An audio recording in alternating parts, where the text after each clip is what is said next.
Okay, let's go ahead and get started. We're going to cover chapter 6.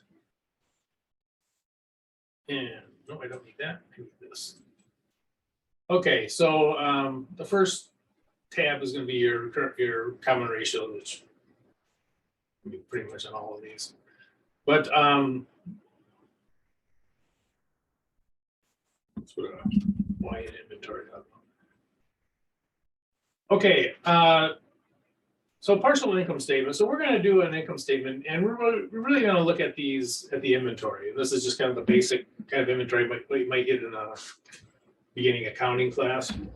So, and on our partial income statement, we're going to have sales of 50,000, and then we're going to do the calculations for the stuff that we sold. And the stuff we sold, we had a beginning inventory of 5,000. We purchased another 30,000. So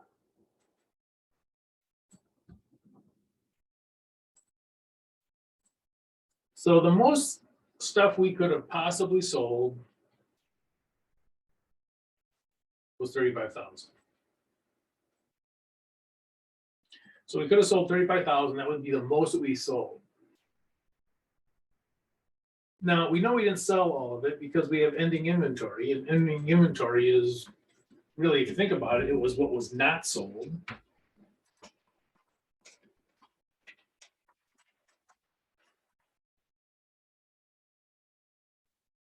Right. I mean, if we still have it to count up, it's not sold.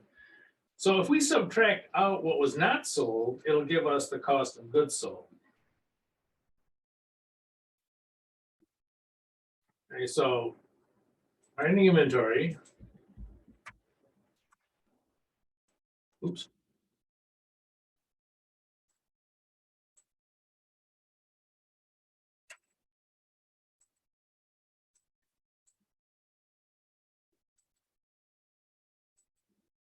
Okay, so that's what we're going to put in our calculation here. So I'm going to put in negative 32,000. Then this is stuff that left the place. It's gone.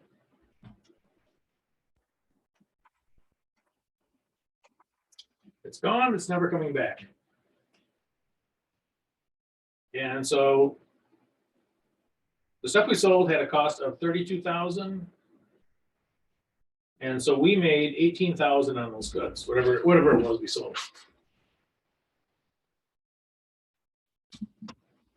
So this is kind of the basic thing you might see for figuring out how much stuff you sold. And basically this goes through all of it. Even if it gets complex, it goes through all of it. Okay. When it comes to inventory, the cost of the inventory, if it doesn't change, there's no problem. So for instance, I have 2 toy cars I'm selling. They each have you can see that, but they each have a cost of $2 each. And so it really doesn't matter which one I sell, right? Because either one has a cost of $2. So either one I sell, if I sell, let's say I sell it for $5, it doesn't really matter which one, right? Same cost. Now the problem is the costs change. And when costs change, notice, so if one goes up to, if one's at $3 and one's at $2, notice that it matters which one I sell. Now, I may not know which one I sold. Right? These are just sitting in the case and no, and someone comes in and buys one for $5. Well, it makes a difference which one I sell because my profit's going to be different depending on which one I sell. So that's the problem we have in inventory. Again, if the prices are the same, it doesn't matter. But prices are not the same, that's when we can have a problem. Okay, so let's take a look here. Okay, so first in, first out. This method is when you assume that the first items you got in your inventory were the first ones sold. So these would be the first.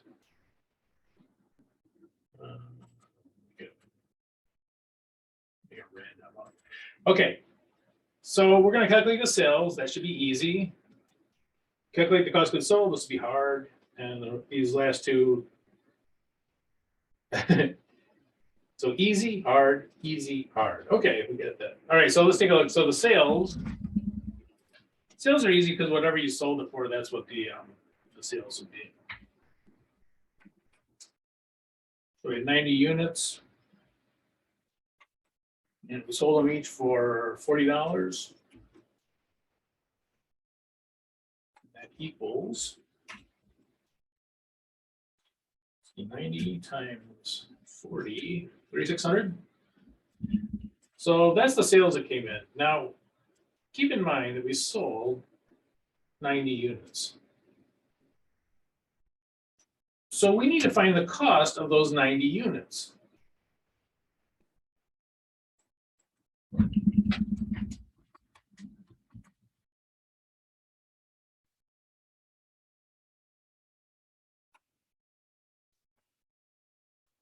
We sold 90 units, we need to get the cost for them.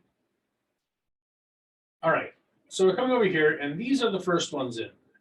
This is the first ones that we're going to look at, so these will be the first ones in. Be that. Let's make that green. Okay.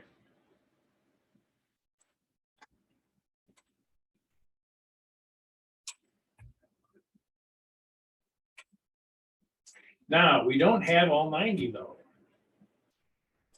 We only have 80.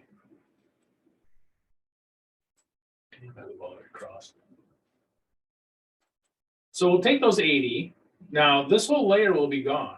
We sold all of those, so they're gone. And the cost was 22 equals some number. That number.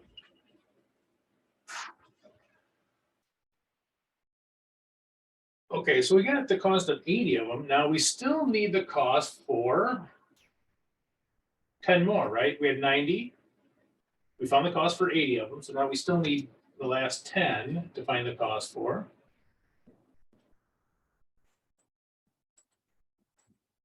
And we go to the next layer. Yeah, let's make this one blue. Okay, so go here. Now notice there's 60 in that layer. Let me make this a little bigger. There's 60 in that layer. So there's 60 in here. We don't need 60. We only need 10 of them. We didn't sell all 60. We only sold 10 of those. So we'll take the 10 that we sold.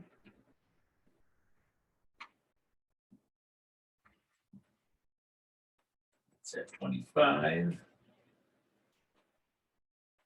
equals some number.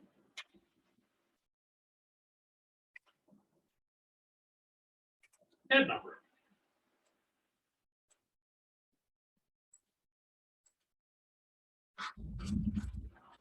Okay, so the first one's in, and let's see here.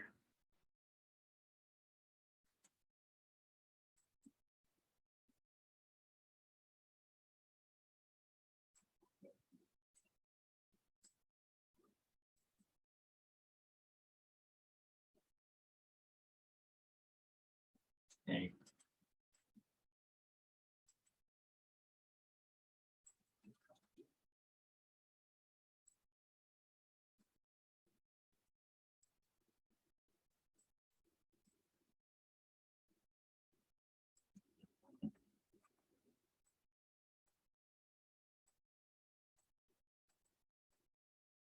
So the first one's in, we assume these 80 were the first ones in, and we have these 60 were the second ones in. And this is going to look kind of silly, but I'm going to put it in anyways.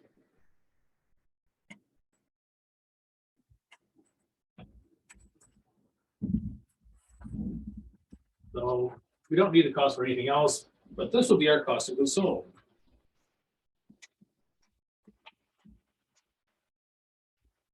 Oops. Okay. Our cost of goods sold will be these together.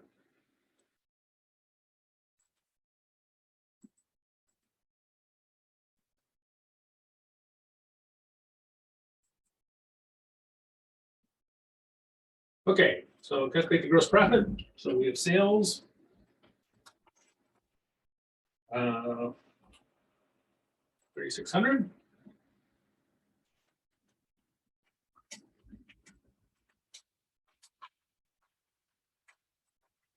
Cost of goods sold, I'm gonna put this in as a negative because these are things that have gone, or they've left.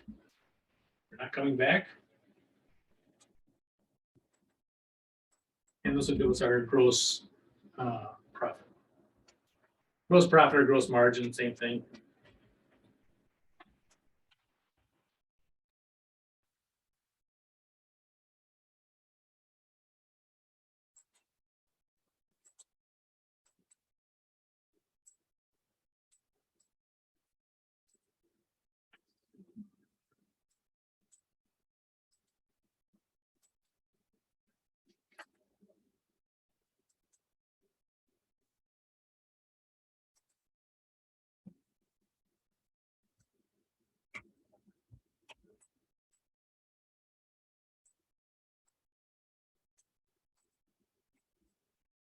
Okay.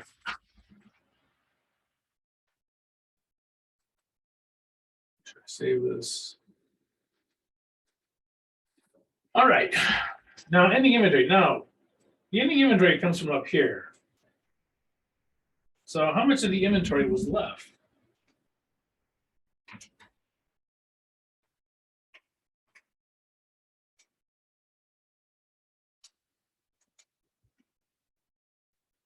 So the inventory that was not sold. Okay, well, we still have some from this layer here.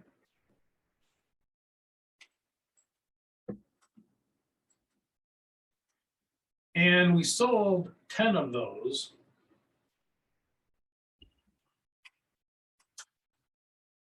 So what's left is 50 from that layer.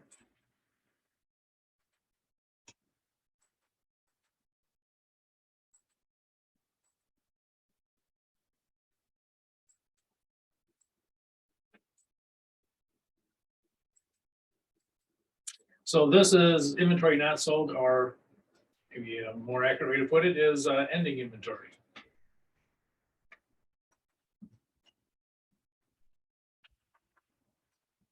So there's still 50 that were not sold. So we still have those. So coming down here, calculate the ending inventory. We have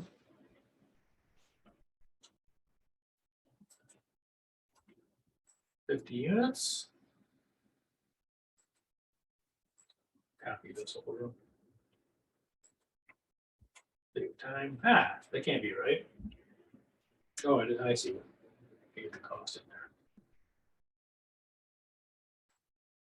So we still have these in our ending inventory.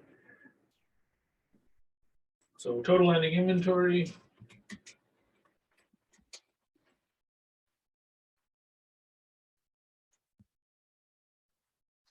I guess I can just leave that, I guess, if you probably the.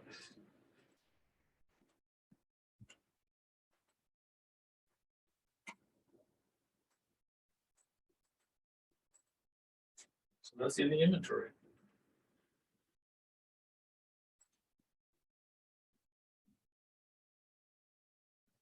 Again, that's the Fifo method.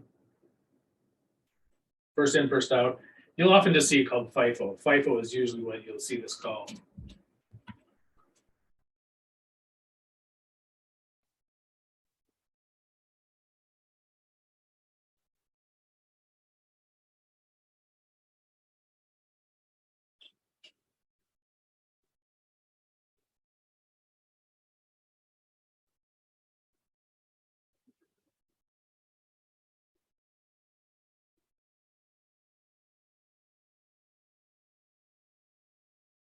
Okay, let's go to Lipo.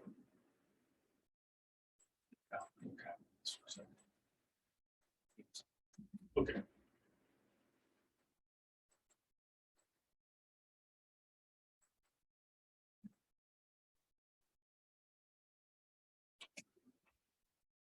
Okay, so last in, first sold. This method is similar to the other one, except that we assume that the last ones in are the last ones that are sold. Okay. Now, this might seem kind of odd to you, and the first time I went through this, when I was a student, it did seem very odd to me. But let me give you a little bit of the background on it. The last one's in. People say, well, wait, why are we doing that? If you sold something on January 1st, there's no way it came from the inventory on January 10th. It's not even there yet, right? If you sold something on January 1st, it doesn't make any sense to take the cost from the inventory on January 10th because it's not possible that that one was one of the ones you actually sold. Lipo is actually a theoretical kind of a method, and that is economists, people that study this kind of stuff will tell you that the latest numbers, the most recent numbers, are the most relevant. So the most recent numbers for inventory will be the last ones in. That's closest to what they are, the inventory is at the time of making your income statement. The most relevant numbers are the last ones. So that's why we take the last ones in. Not because we think we sold the last ones in. We didn't. We know we did. But it's because they tell us that that's the best number. So LIFO, the last one's in. We know that it doesn't get sold that way, but like I say, economists and people that study this kind of stuff will tell you the last numbers are the most relevant. Those are the numbers that are that give the most accurate economic picture of whatever the company's doing. Another odd thing about LIFO, the United States is the only country on the planet that uses it. International standards don't allow you to use LIFO. So it's only the US one, but a lot of US companies use it, and they use it because, again, it's considered to be by finance and econ people to be the most accurate number. So in other words, this 25 is the most accurate number for making your income for the end of the period. This is the most up-to-date amount for it. Okay, so last in, first out. Yeah, it starts out the same with the sales.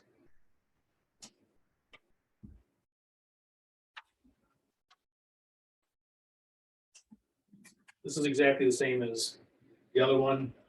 And again,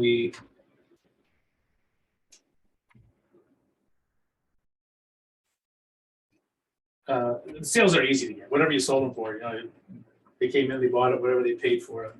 Hey, wait a minute, that's nuts.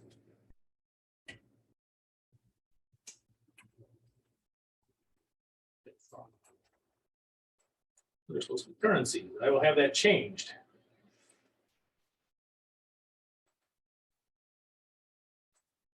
Sorry about that. It'll be changed on when you get your spreadsheet. Okay, now we need the last ones in. So these will be the last ones in. We're going to assume that these last ones were the first ones that we sold. Okay, so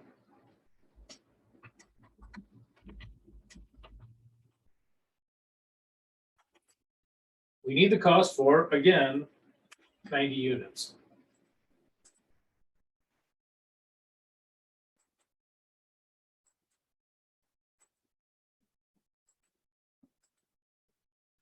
The first place we're going to go for those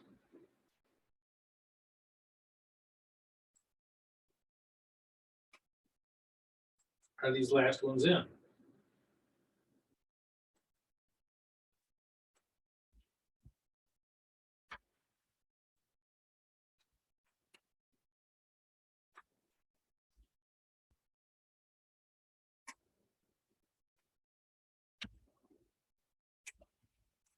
Okay, so these last ones that came in, these are the ones that we are going to,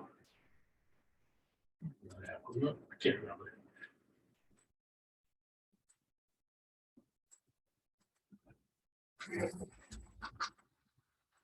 So we assume the last ones are in. Now, again, this is a theoretical because this 25 is what finance and the economic people will tell us is the more accurate, more realistic number. So that's what we're going to use. And we still need to find the cost for, okay.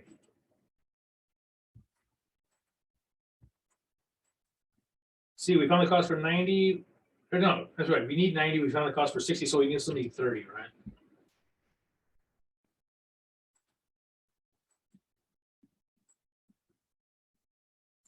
And we're gonna go to the next layer. And we're only gonna take 30, we only need 30. What color did I make that thing? Wait a second. Okay.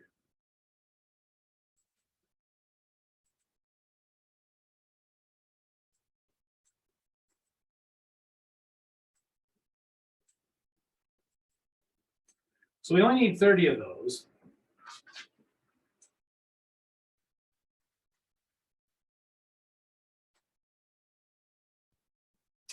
Two.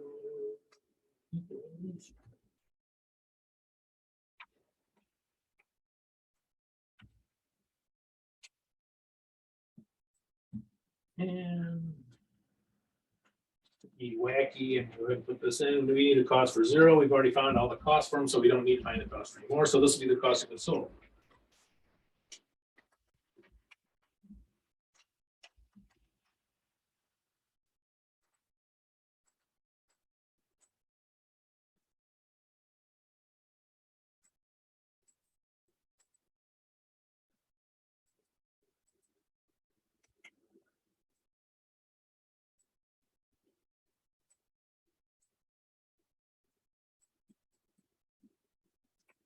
Ah. Hey.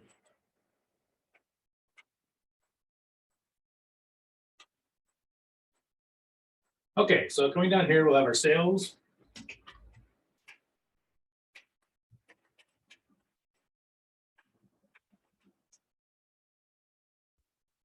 We have our cost of goods sold.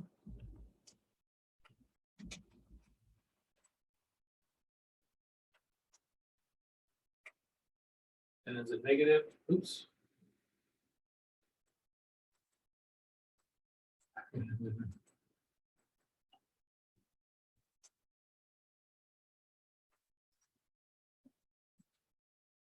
Shouldn't have highlighted it. Okay, and then we'll have this will give us our gross profit or gross margin, same thing.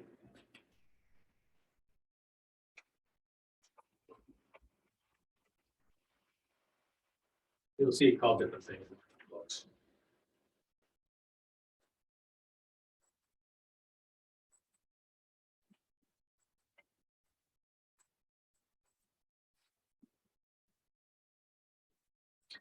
I'm gonna stop right here for just a second because I'm gonna kind of show you why we're kind of going through this. Notice that everything, all the sales and all that are exactly the same, right? These are all the same. But we get a different amount of gross profit because of the method. The actual sales and purchases are exactly the same. So the moral of this story is that the method of accounting for the inventory that you use will have an impact on the income and costs and all that kind of stuff. But obviously, you think about it, when we're doing these ratios, it'll also have an impact on those. So merely the different way that you account for your inventory. And by the way, these are the two. There's many more, but these are probably the two most popular. Lipo and Fifo, but they can have an impact on your cost of goods sold and your inventory, especially if the prices change quite a bit. Okay. All right. Ending of it. Oh, I have the wrong one. That's why. Okay, now we still have some of these left. I'm going to move this down here so that we can. So.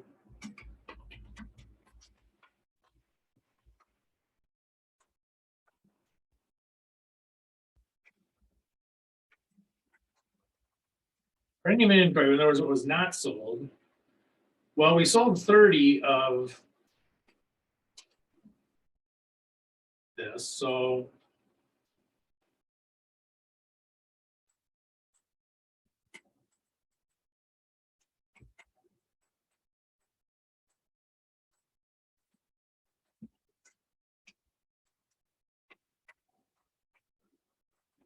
this is the ending inventory. We still have 30 left from that beginning layer.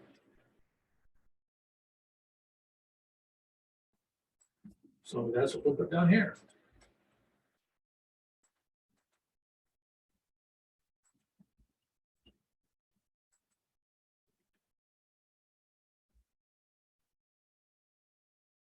Oops.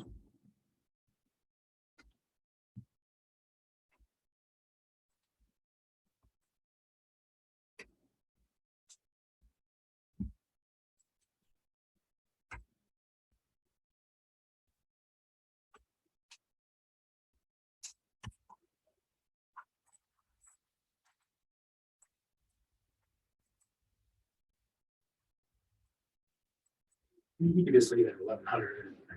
There's not anything else here to calculate. So.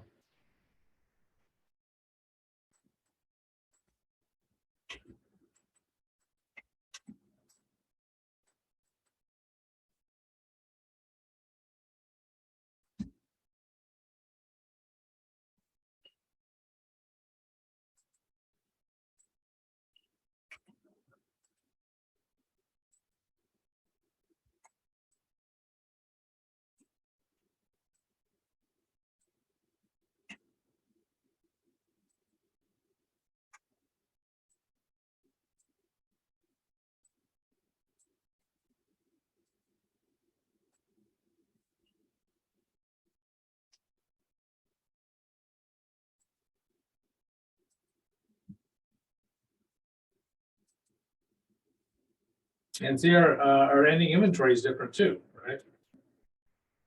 So, you know, the sales and purchases and all that were exactly the same, but the method changed.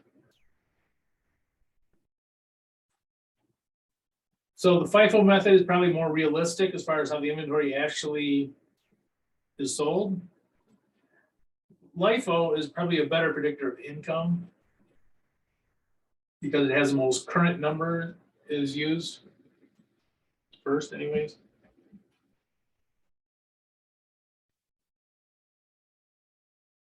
Okay. That's LIFO and FIFO, and either method is appropriate. You can use either one. In accounting, you need to stick with it generally if you adapt it, but okay. And this is going to kind of drive this home, LIFO versus FIFO ratio analysis kind of thing. And what we have here is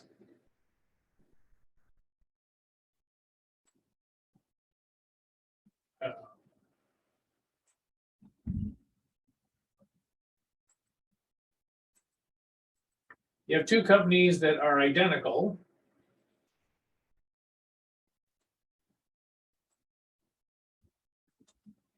In every respect, except that company X uses FIFO and company for the values inventory and company Z uses the LIFO method. So company X uses FIFO. Oops. And company Y uses LIFO. So that everything else is the same.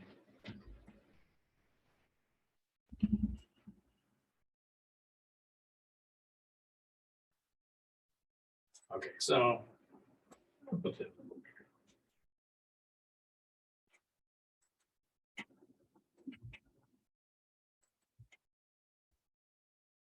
so these are two identical companies. One's using LIFO, one's using FIFO, and we are going to see what the differences are here. Okay, so let's go, let's give these guys a color. How about?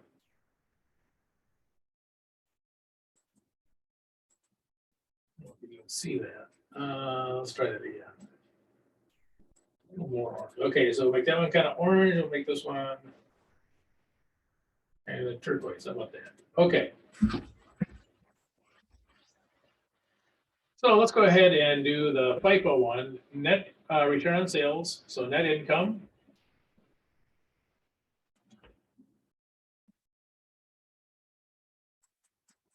We will fix this. We'll fix all of these while I'm at it.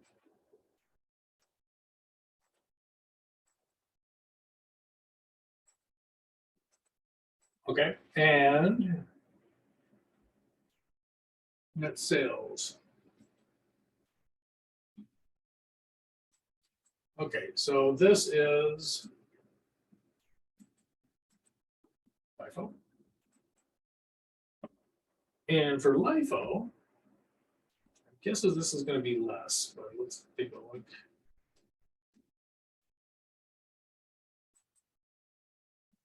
Yep.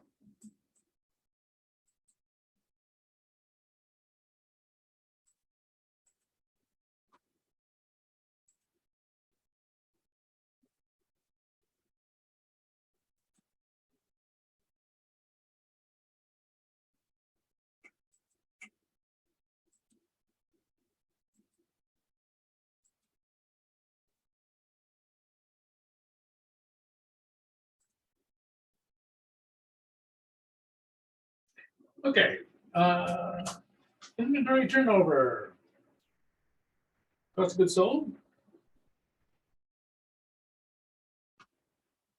divided by the inventory. Do the same thing over here.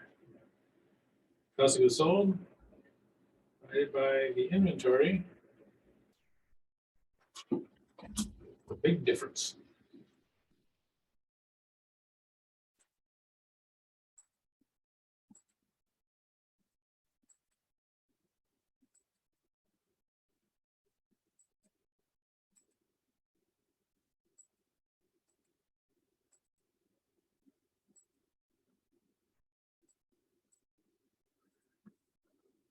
Okay, you'll notice this inventory on hand is really the inventory turnover for the year. In other words, if the inventory turned over 2 times, 2.12 times, you just divide that by the 365. So what I'm just going to do is put that in. We could do it again if we wanted to, but you know.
I mean, it's the exact same type of calculation. So,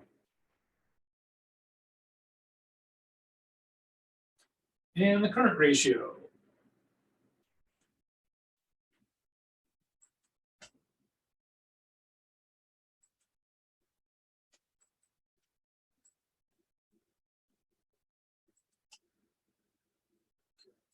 So,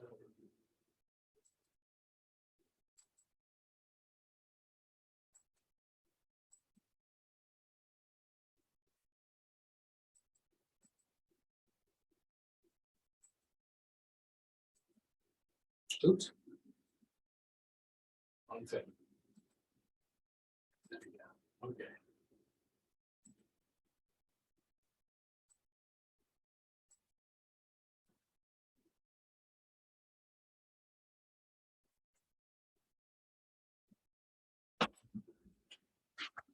So the moral of the story is that whether you use LIFO or FIFO can have a big impact on your ratios. This is probably a little bit of an exaggerated case, but you know, the idea is the same, is that it can definitely have an impact on your ratios. And especially if you look down here, for instance, the number of days of inventory. So you have 172 days and you have 67 days over here. And remember, these two companies are identical except for, you know, the LIFO FIFO thing. Again, it's probably a little bit of exaggeration, but it's it does show kind of like the impact that you have.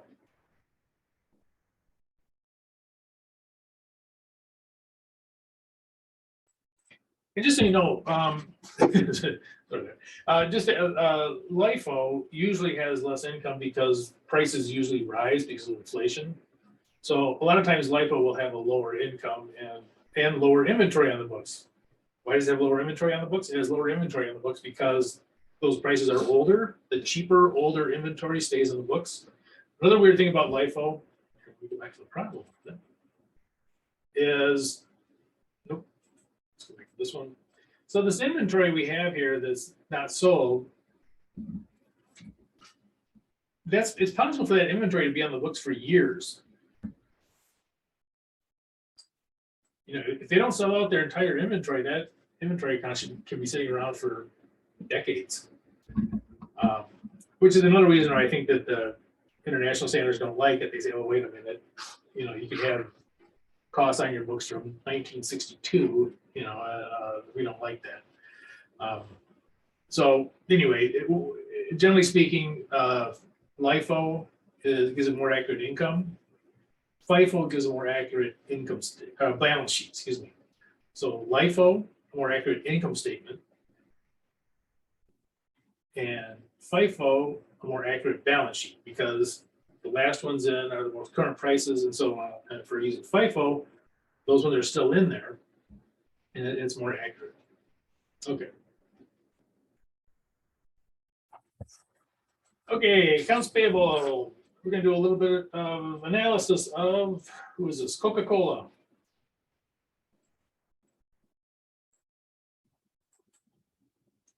So Coca-Cola, we're going to calculate the payable turnover. So this is how often they pay their payables. One thing about inventory is it gives rise to payables. By inventory, you have to pay for it, and they deliver it, and then you pay for it. Okay, so let's go ahead and do this. Year one, cost of goods sold. I'm going to fix both of these. They get fixed, but I obviously don't.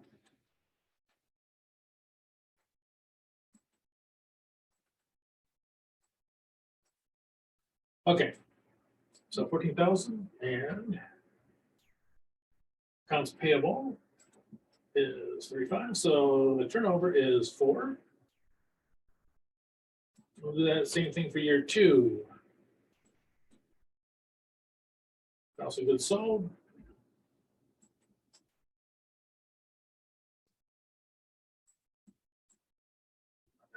Payable. Go ahead and highlight these.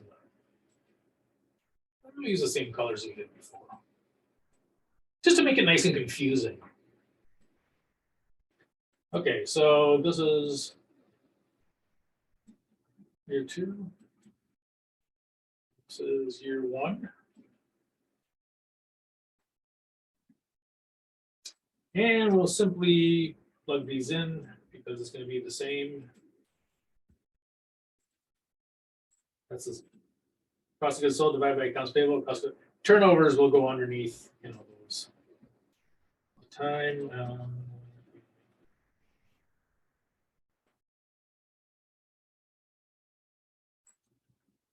I think that I did that.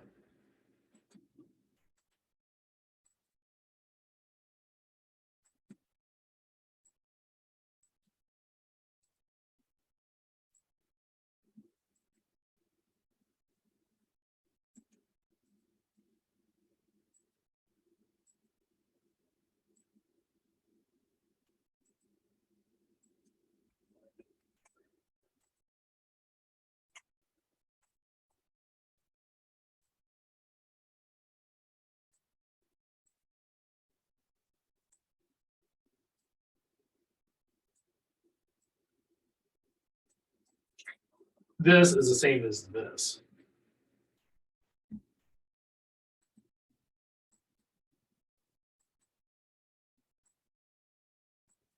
Those two are exactly the same. Cost of goods sold divided by accounts payable. Cost of goods sold divided by accounts payable. So